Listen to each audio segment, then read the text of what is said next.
Hi there! Welcome to History in Retrograde.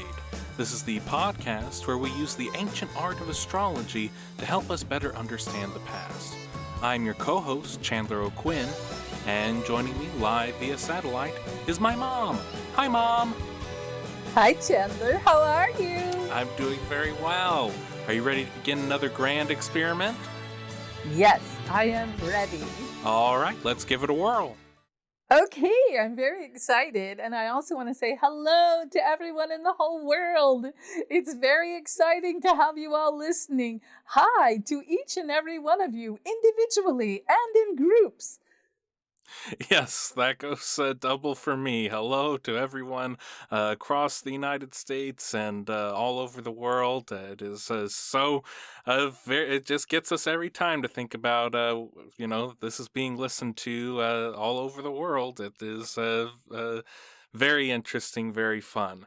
And for those of you who are just joining us, I'd like to talk to you a little bit about how this podcast works.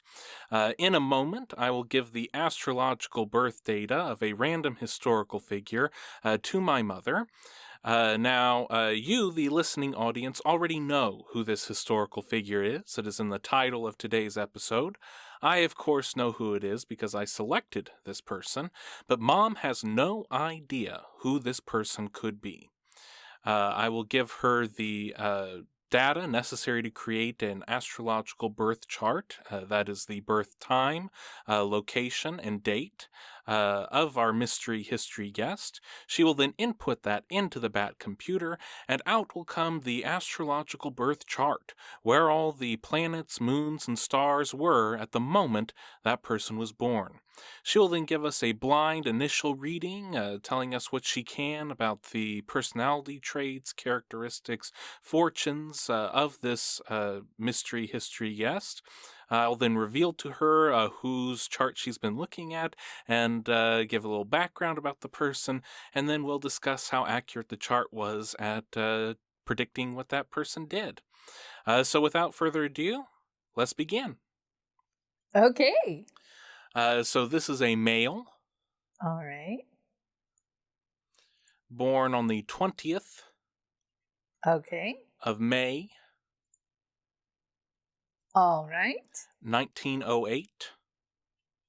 Okay. Do we have a birth time on this one? We do. It is 7:15 a.m. All right. Okay. And what country? The country is the United States. All right. And the town? Indiana, Pennsylvania.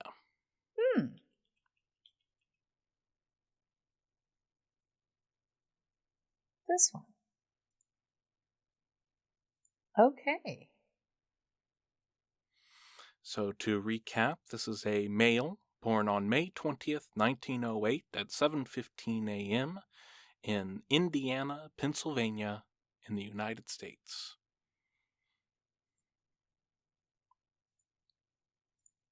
Oh boy. Okay. Very interesting. Very, very, very, very interesting. Okay. So, this person might have the most planets I've ever seen in any of the charts in the 12th house, which is very karmic and interesting to me. I'm going to start with that 12th house because I find it very interesting. That 12th house cusp is ruled by Gemini, and Gemini is ruled by Mercury. And as you can see, we have the Sun at 29 degrees Taurus and Mercury at 13 degrees Gemini and Pluto at 23 degrees Gemini and Mars at 28 degrees Gemini.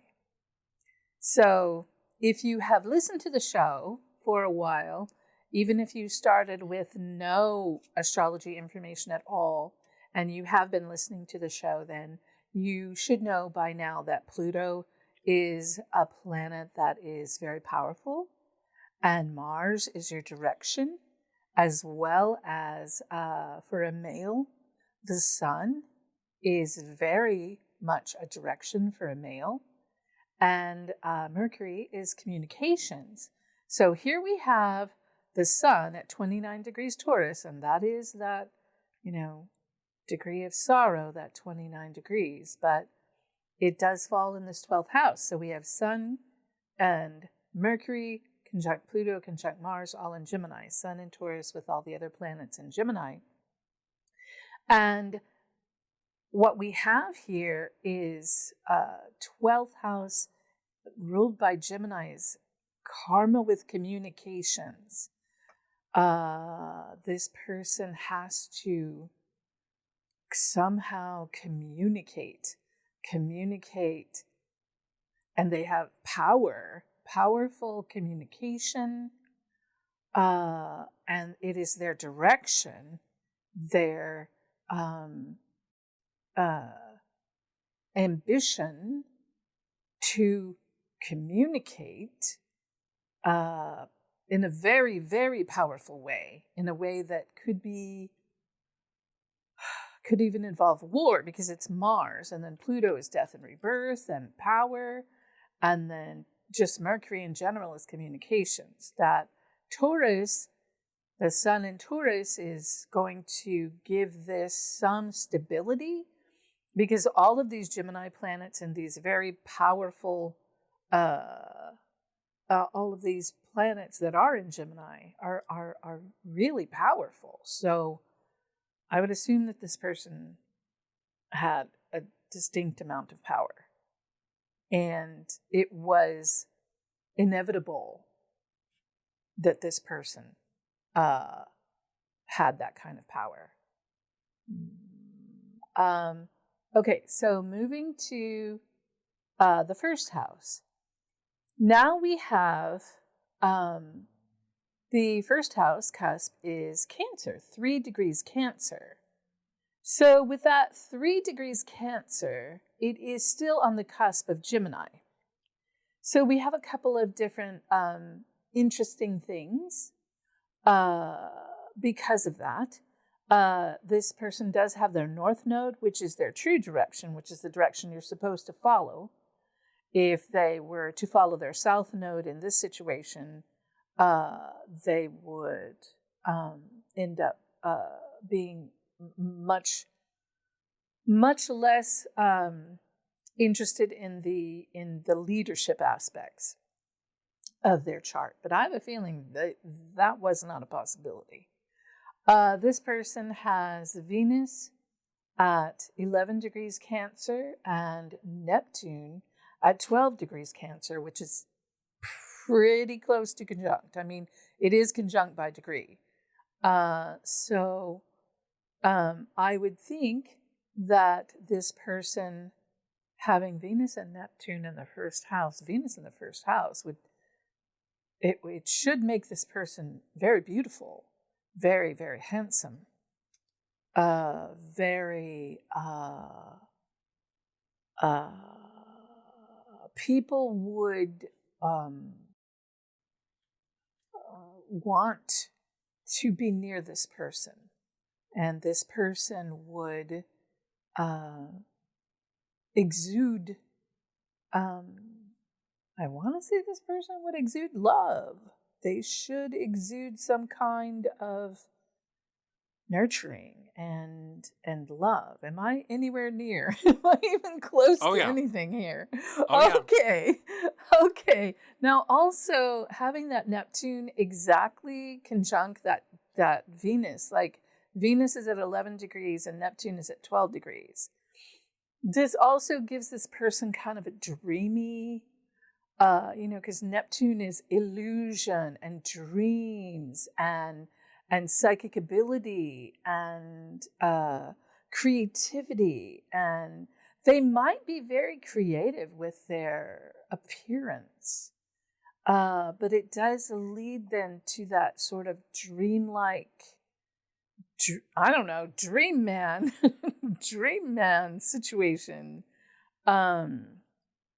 Very interesting because it's all within 10 degrees of the North Node. So that's all very interesting. So let me go to the second house, which has Jupiter in Leo at 7 degrees in the second house. Wow. This person should have been very lucky with finances and belongings and somehow there's some involvement with children. I always say this whenever we're dealing with Leo. It could be children, it could be show business, it could be performance, any number of these things. But in this particular situation, this person has Leo ruling their Cancer continues into the second house, so it switches from Cancer to Leo in the second house, and then Leo continues into the third. You can see that, right, Chandler? Mm-hmm. See this house cusp and this house cusp, and Leo is from here to here. Okay, right. So we have this Leo aspect in the second house, making. I'm just gonna say, this person, I don't even know if they were a gambler, they would have been. I would assume they were very lucky in finances. But they're lucky with all Leo things.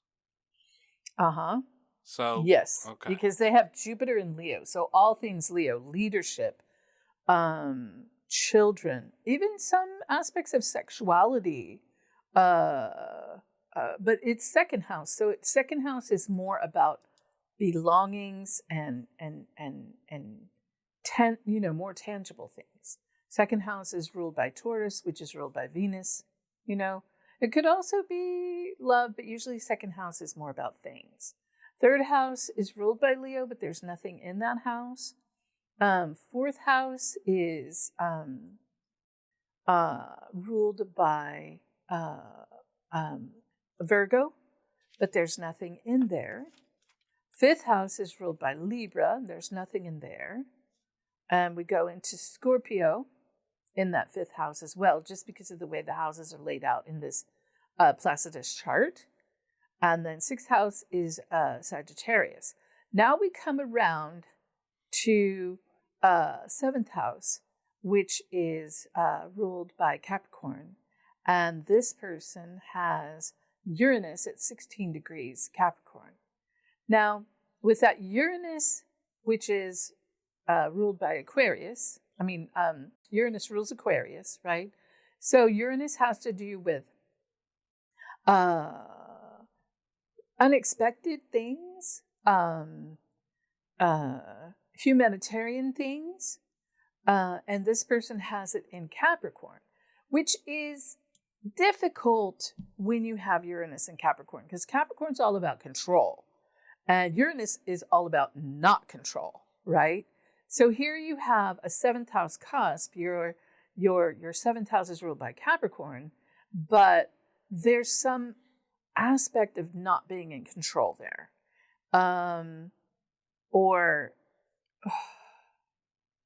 unexpected things happening with partnerships, and it can be good or bad. It's just Uranus brings unexpected. Okay, it's the things that are unexpected. So if you have Uranus, wherever your Uranus is, if you have the current planets transiting that and they aspect that Uranus and hit it with a square or a trine or a conjunction or whatever, it'll activate that, okay?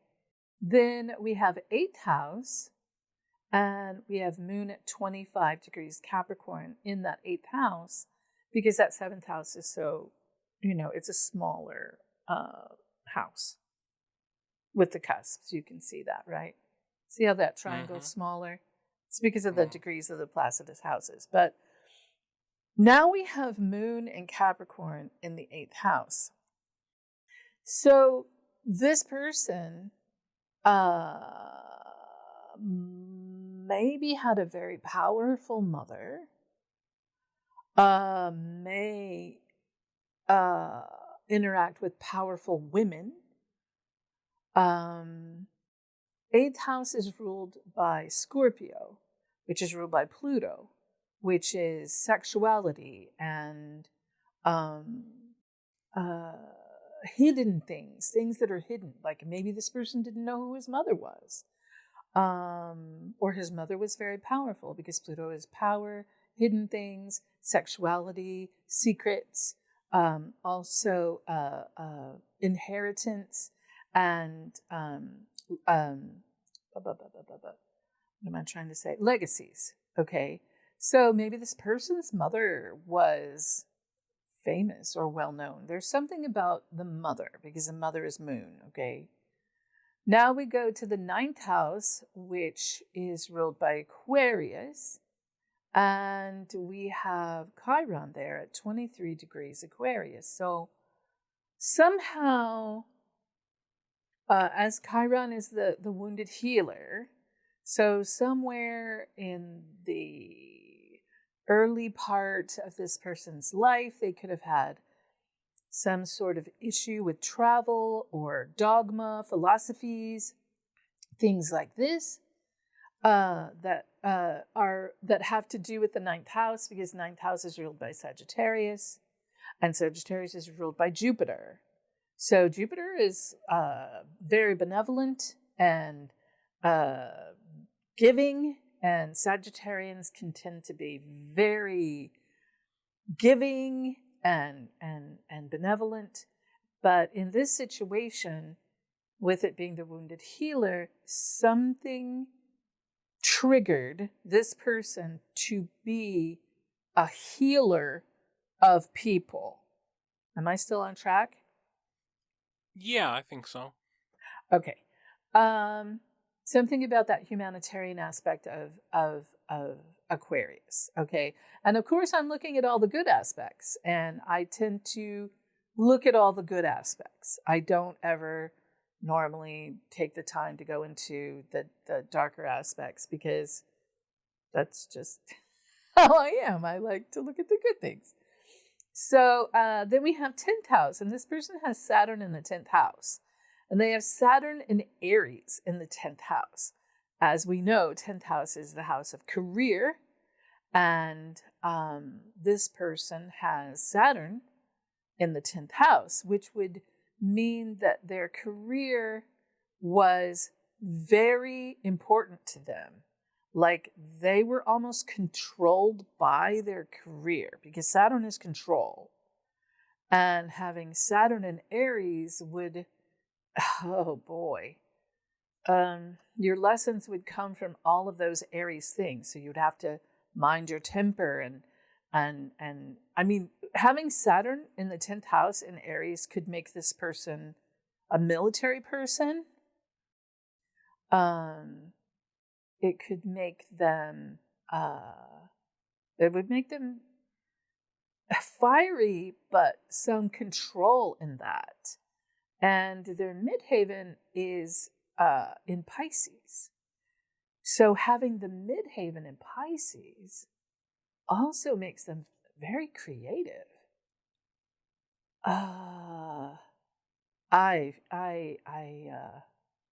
This is a very interesting person. This person has a lot of power, a lot of nurturing.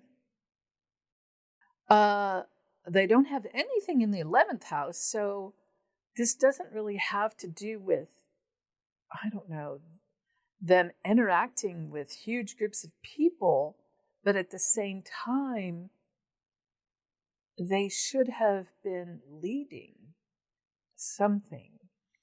They have karma with the 12th house, which is also 12th house is, psychic ability and things like that, but it's in Gemini, so it's communications. Do you have any questions? Yeah. So what sort of profession do you think this person would go into? Boy. I mean, this person has a really beautiful first house, so I would think they would be a very beautiful looking person. So they could be in the public eye, a performer of some sort. But oh man, that all that communications in the 12th house, they are karmically connected to communicating. So it could be a very important aspect of what they do in their life. And then that Saturn in the 10th house would mean that they would have a career in Aries things. And Aries people are not patient. They want to move and get it done. Let's go, let's go, let's go, let's go. Next thing, next. They're not, when it's in their 10th house, they are movers and shakers. I would assume this person was very dedicated to making things happen. Does that help? Yeah. How would women respond to him? Well, I would think that women would respond very well to this person. This person, I'm as looking at this chart, this person should be very good looking. And they have moon in the 8th house, which is the house of sexuality. So I would assume that this man liked women a lot, and women were drawn to him. I mean, his Mars is in the 12th house, so it is in Gemini though. So he could be really fickle. Like he could be like, have a whole bunch of women. I don't know. It seems also that Uranus and Capricorn in the 7th house. I don't know. That doesn't. I mean, normally having a 7th house, a Capricorn on the 7th house would kind of give this person some stability. But with Uranus there, they might like to change their mind. How would this person relate to the common man?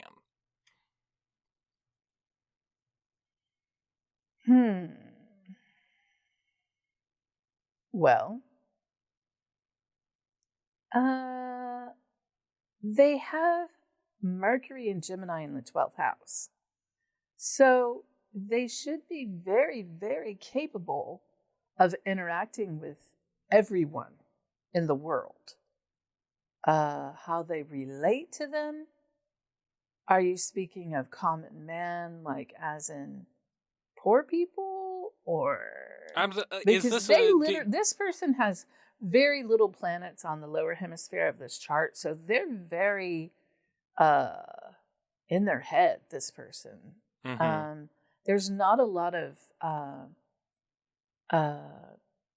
tangible, hands-on that I'm seeing here. It's all cerebral power. I would think this person was very, very smart and very capable and powerful in their thought process and in their communications.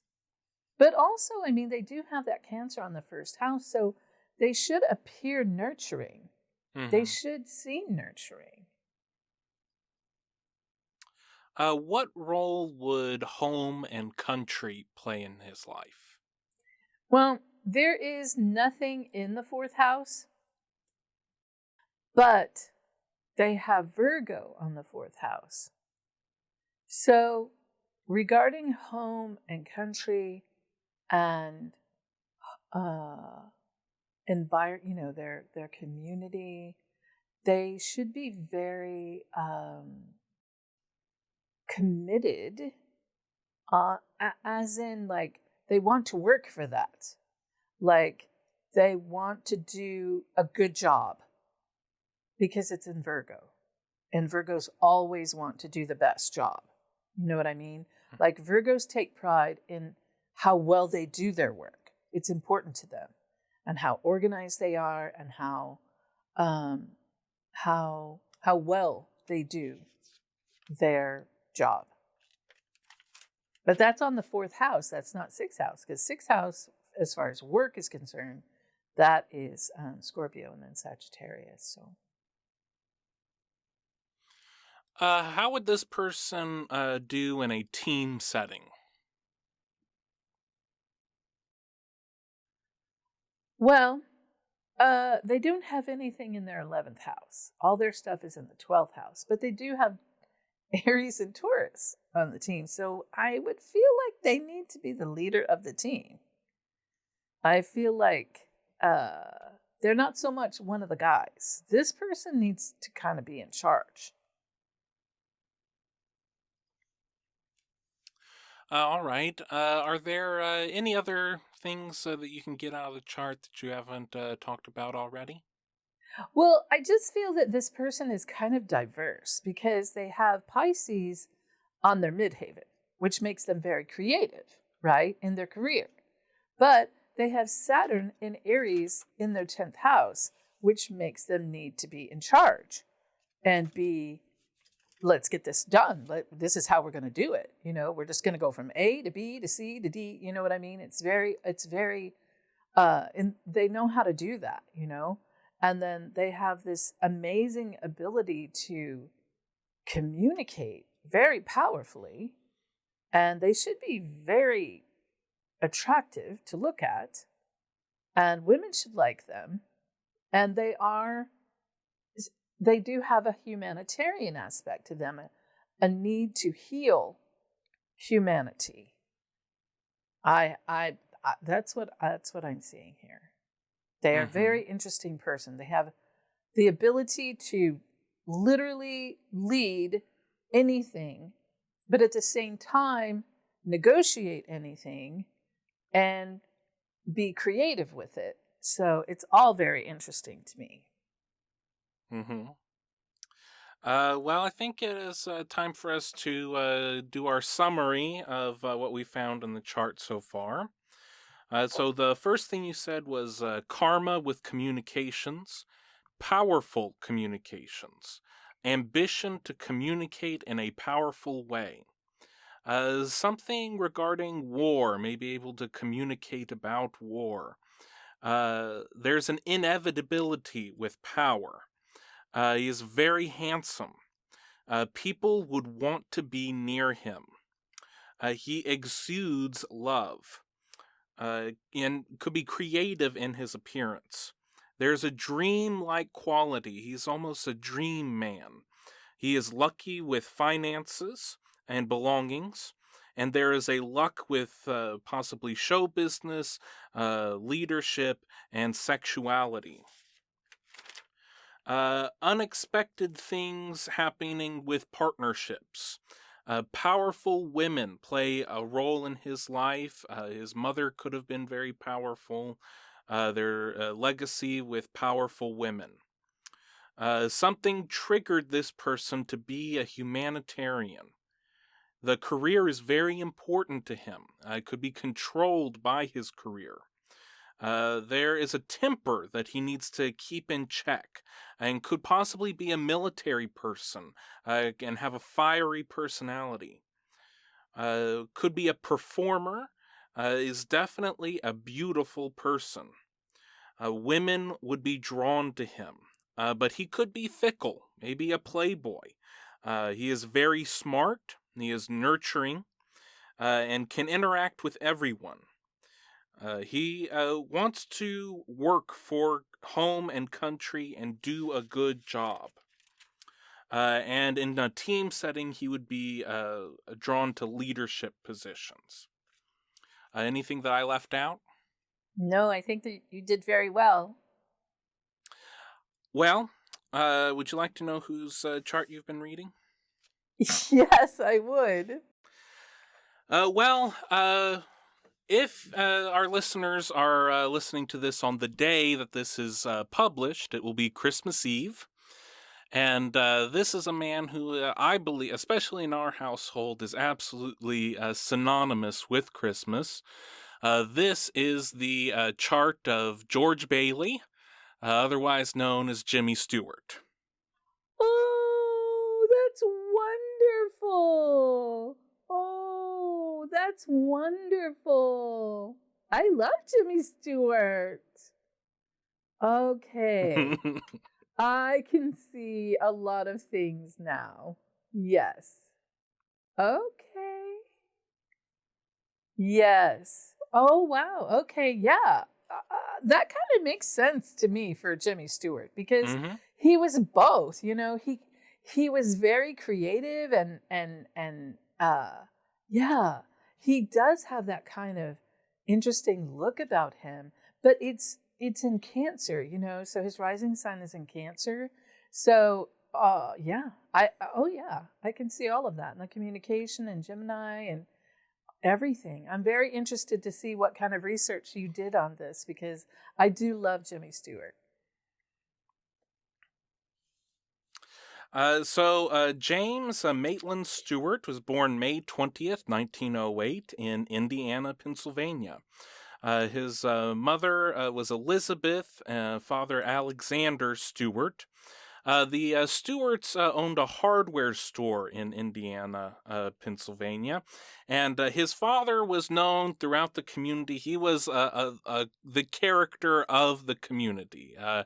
There are stories where he would go into the local tavern, have such a great time, and say, "Hey, all of you should come over to my house for breakfast tomorrow morning." And then his wife would have to cook breakfast for 40 strangers because everyone in the bar ended up going to the house that morning. That's very Uh, good. the it was a pretty creative household as well. His mother was a piano teacher, and music played a very big role in their lives. At a young age, Jimmy Stewart got an accordion. There was a circus that came through town, and there was an accordion player that needed some money, so he sold his accordion in the hardware store, and his dad gave Jimmy the accordion, and the accordion was something that he would play for the rest of his life. Also, as a young child, he was fascinated with airplanes. He was born just a few years before the Wright brothers flew in Kitty Hawk. Aviation was a huge part of growing up, and he worked very hard on making model airplanes. That was one of his favorite activities. As a young man, he attended Princeton. He was there from 1928 to 1932. And this is where he was first introduced to acting and played in a few of the plays put on there at the university. And while he was doing this, he was working on his degree in architecture. And upon graduation, he was offered a full scholarship to attend graduate school to continue his work. He was doing work on the architecture of airports.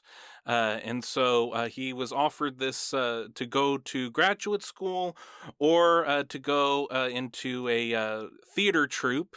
And as someone who has attended graduate school, I can understand why he would choose to play around with a theater troupe instead.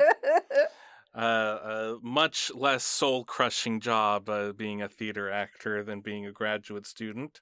So he joined the University Players, and this was a troupe that was based out of Massachusetts, and but he was not an actor. He joined it as an accordion player for the orchestra, and he eventually got into lesser roles and worked his way up.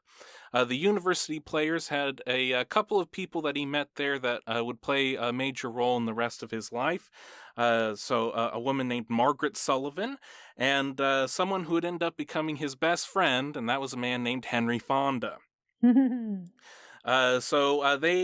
did plays all through Massachusetts and eventually got the opportunity to go to Broadway. And Henry Fonda and Jimmy Stewart actually shared an apartment in New York City. And Fonda was actually kind of jealous that Jimmy Stewart, he still wasn't completely committed to acting, but all of this luck just kept coming his way, and he kept getting all of these good roles. And Henry Fonda really studied and really wanted to be an actor, and the same sort of windfalls were not coming for him. But there are lots of stories of Fonda and Stewart sharing an apartment in New York, and the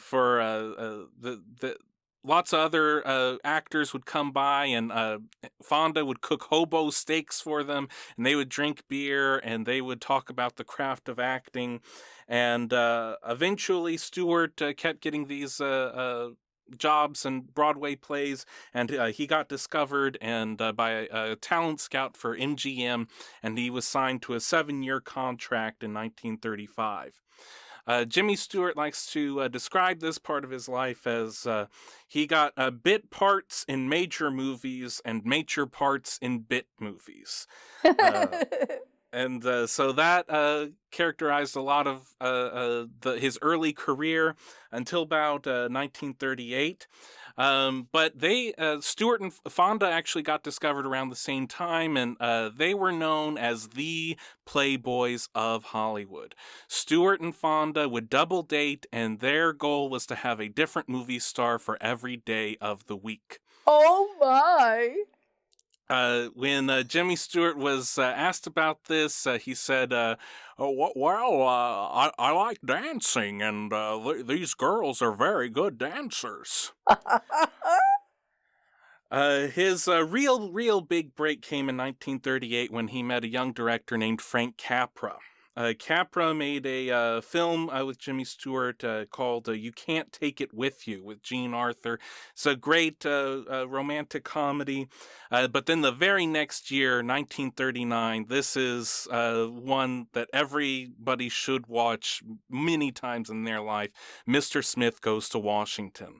It is one of those great Frank Capra films, and Jimmy Stewart really just embodies the American spirit in this senator and combating the long and powerful arm of Mr. James Taylor.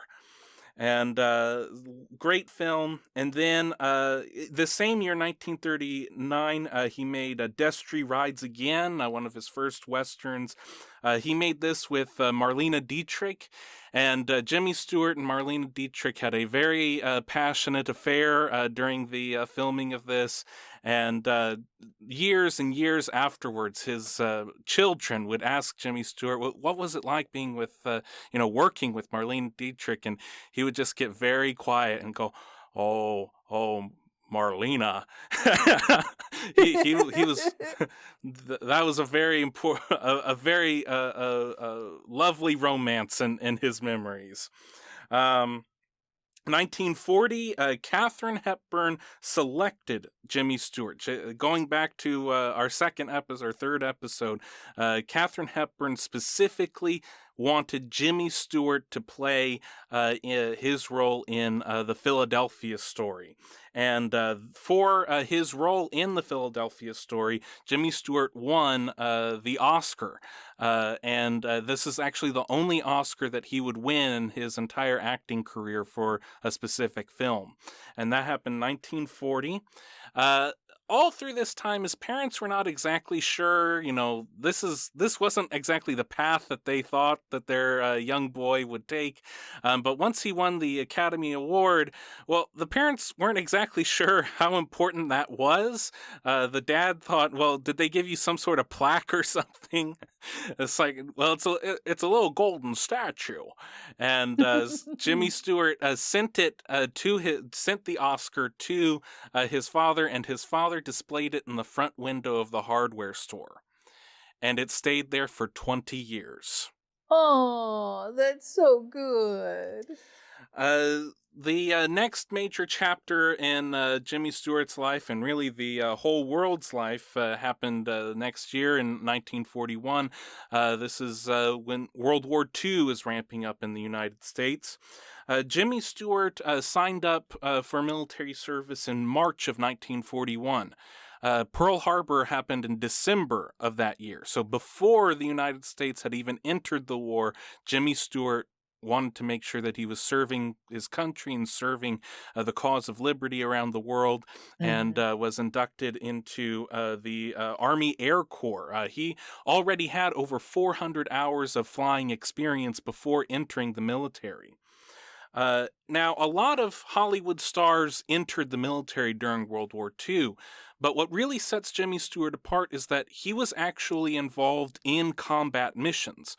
People like Ronald Reagan or other actors who went into the military were given other sorts of jobs of morale boosting, USO, Hollywood Canteen, things to get war bonds, these things that already capitalized on their talents. But Jimmy Stewart was involved in over 20 dangerous combat missions as a B-24 flying liberator, command pilot, wing commander, or squadron commander. Uh, during Wow. During World War II, he earned the Distinguished Flying Cross with 2 oak leaf clusters. He earned the Air Medal with 3 oak leaf clusters. And the French government gave him the French Croix de Guerre with palm. So a decorated war veteran during World War II. And a wonderful story about all of this is during when he was an actor, he was making a pretty good salary. He was making thousands of dollars a week. Well, as a commissioned officer, that went down a bit. He was paid $21 a week.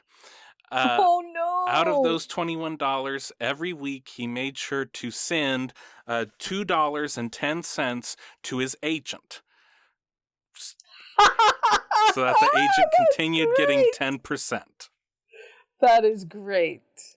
After the war ended, Jimmy Stewart remained in the Air Force Reserves. He would rise to the rank of Brigadier General in the Air Force Reserves and continued flying missions. As late as 1968, Jimmy Stewart was flying missions as a non-duty observer during bombing raids in Vietnam. Not that many people know that George Bailey was a brigadier general in the Air Force Reserves, and I just love that whole story and that whole part of his life. Yes. After the war, Jimmy Stewart made probably his most famous picture, the picture why we're talking about him on this Christmas Eve podcast. He made It's a Wonderful Life. That was the first film for him and the first film for director Frank Capra to be made after World War II. And there was a lot of uneasiness about, would the world be the same? Would the world still want to see Jimmy Stewart doing the same things that he had done before? And It's a Wonderful Life is actually a transitionary film. There's a lot of the lighthearted comedy involved, but there's a lot of the deep drama involved in Stewart's later career that you can see in this film. And if you haven't seen It's a Wonderful Life, I encourage you. It is one of the greatest films ever made. It will make you cry. Oh Every yes. single year it makes me cry, but it's like a Pixar movie in that you cry in a good way, and it is absolutely one of the greatest films ever made. Um, Yes. Shortly after making It's a Wonderful Life, what Hedda Hopper once termed the greatest American bachelor was a bachelor no more. He married Gloria Hattrick. And married quite late in life. He was either 40 or very close to being 40 when he got married. His later career he vacillated between the two major types of movies that he would make were suspense films with Alfred Hitchcock and westerns. So the Hitchcock films include Rope, Rear Window, The Man Who Knew Too Much, Vertigo. These are some of the greatest films ever made, and Jimmy Stewart continued to show even later into his midlife. He was the consummate actor and the everyman. And one of the reasons that Hitchcock said that he liked to use movie stars like Jimmy Stewart is that he used the metaphor that if you're driving down the freeway and you look on the other side of the freeway and there's a car accident and you see that you just look and you see that there's somebody there, but you don't know who it is, you just turn your head and you keep on driving. But and that's what it's like when you use an unknown actor, is that you're using somebody that people don't know and you're putting them through all these things. But if you use a movie star like Jimmy Stewart and you go down the freeway and you see an accident, it's like seeing your brother or your uncle on the stretcher. And that really ramps up the suspense. And that's exactly what it would be. That spoke to Jimmy Stewart's appeal to the American audience, that he was everyone's brother or uncle or father or grandfather. At least that's who we'd want sometimes to be in our family. And when you see him play these more difficult roles and these more nuanced and uglier roles in a way, it really gets to you that Jimmy Stewart is doing all these things to the young lady in Vertigo, and the paranoia involved, and you see it in his eyes, and it really shows how good he was as an actor. In 1959, he made Anatomy of a Murder, and a lot of people peg Jimmy Stewart as this stalwart of conservatism, of family values. But at the time, Anatomy of a Murder was a very controversial film. They were talking about controversial subjects, and there's this famous scene during the trial where Jimmy Stewart he holds up a pair of women's panties in the movie, and so back in Indiana, Pennsylvania, where his mother and father were still around, the customers at the hardware store would say, "Oh well, that film that your son is in, that is really something." And the dad didn't know what was in the film, didn't know what Anatomy of a Murder was, and the people said, "Oh yeah, well your son, he holds up a pair of women's panties in the film." And the father was so upset about this, saying that, "Well, I didn't know my son was making dirty movies." Oh And the no! father took an ad in the local paper begging people not to see Anatomy of a Murder. Oh no! Oh no! Because he did this, the lines for the film were around the block at their local movie theater to see Oh Jimmy Stewart in a no! dirty movie. And then the next year, the film was still playing in a movie theater at the next town over. And very late at night, Jimmy Stewart's dad actually went out and saw the picture, and he called his son and said, "Jimmy, I forgive you. It's all right. It's not a dirty picture." uh, One of the great stories that comes from this time period, that in the 1950s, this is the time where the method acting, people like James Dean and Marlon Brando are coming on the scene, and Jimmy Stewart was not very much into the whole method acting. One of the stories he tells is during the filming of Mr. Smith Goes to Washington. At the very end, there's the climactic scene where he's been talking for 2 days straight on the floor of the Senate, and he has a very hoarse voice. And in order to make his voice hoarse, he actually went to a doctor, and the doctor put drops of mercury chloride in his throat to make him Oh my to gosh! make him hoarse. Uh, Oh. and he the method actors wouldn't like that today. They but really, I think it actually shows that he is more like them than people might give him credit for, to be that dedicated to. God knows what that could have done to him. But another story he told about this is he goes that with these method actors, they can be going out and you can see them going through drug withdrawals, trying to not be addicted to drugs anymore, and it's a very touching and powerful scene.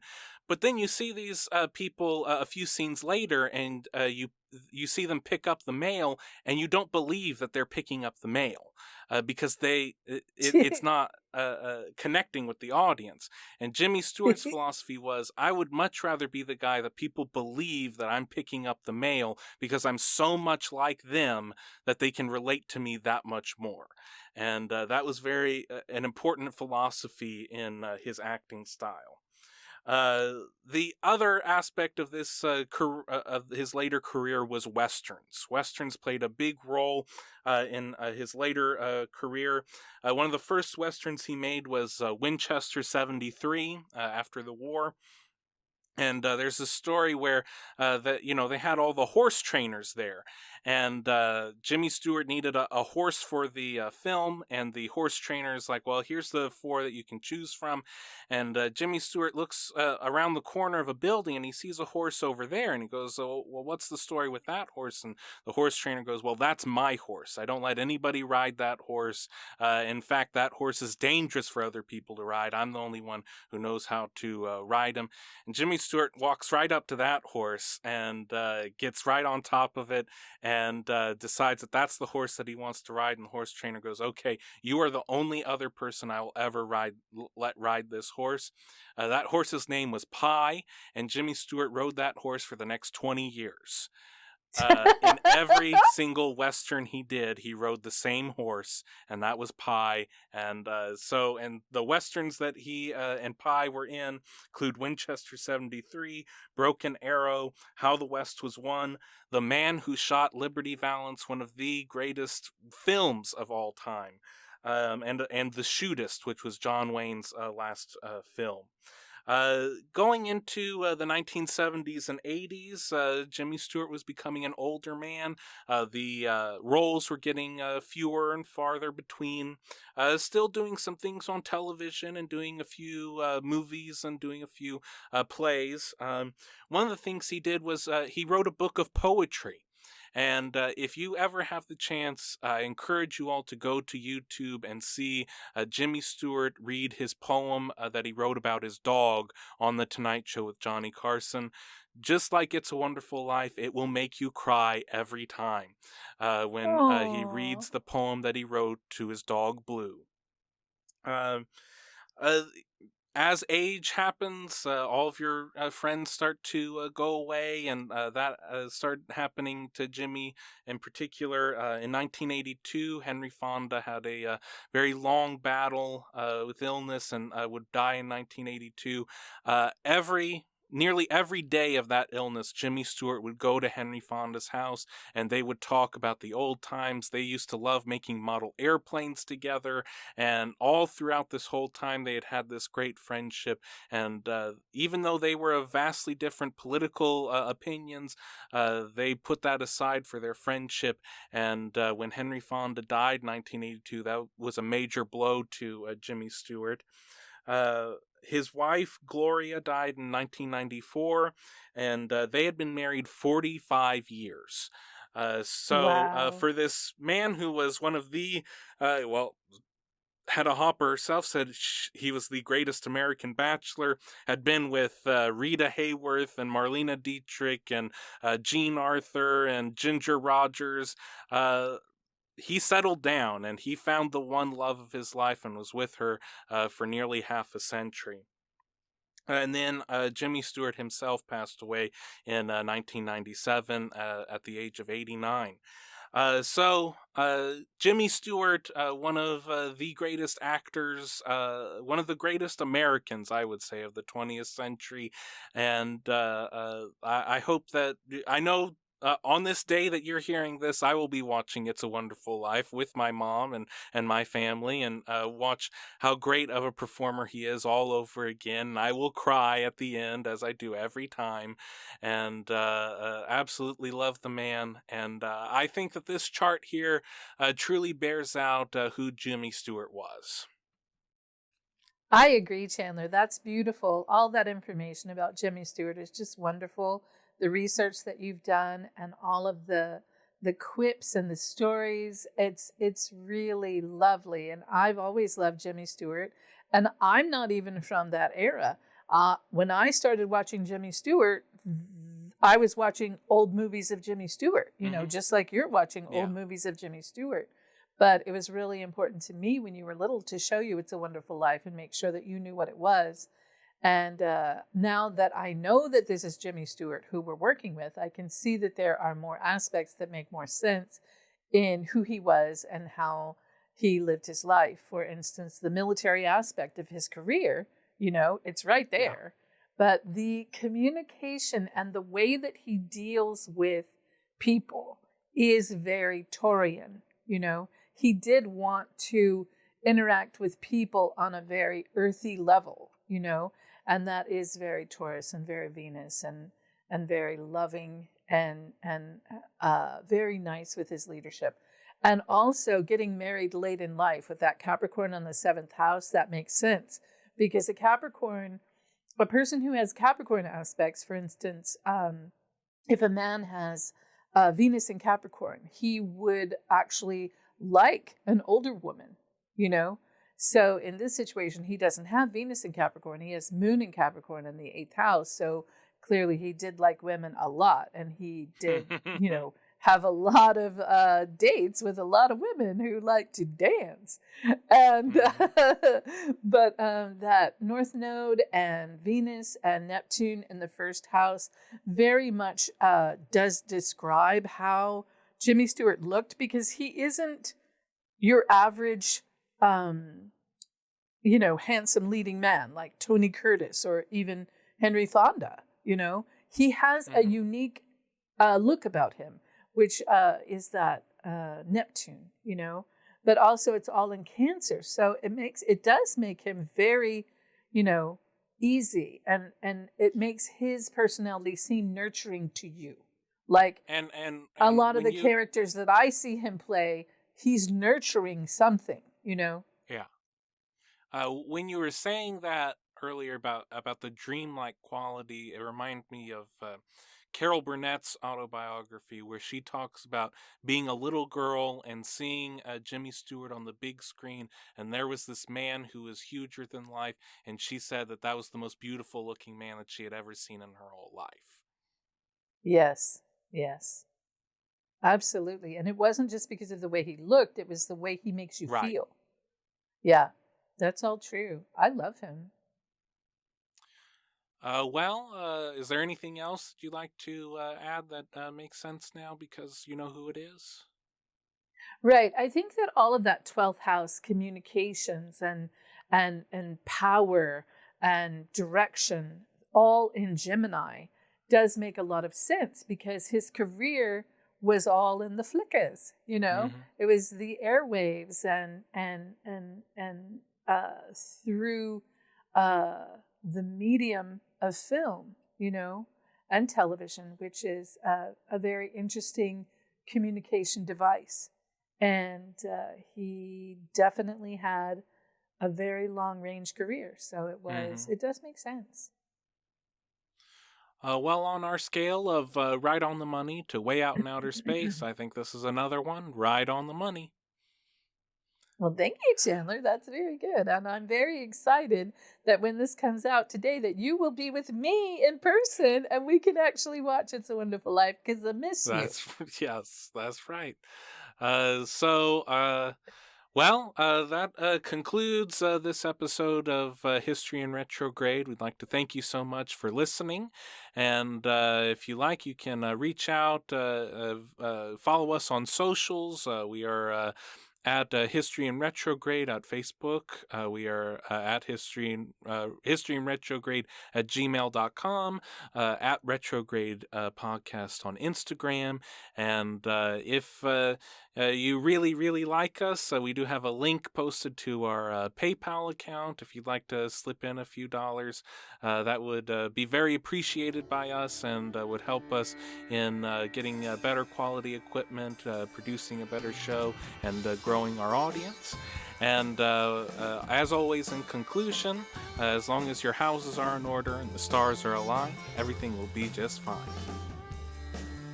Absolutely. Everyone, please enjoy your families. Have a wonderful, wonderful Christmas, and happy holidays to you all.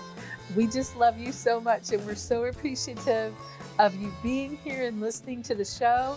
And we very much look forward to doing a lot more shows for you as we turn the corner and head to a new year. Thank you all so very, very much. Absolutely. Thank you so much, and Merry Christmas. Bye-bye.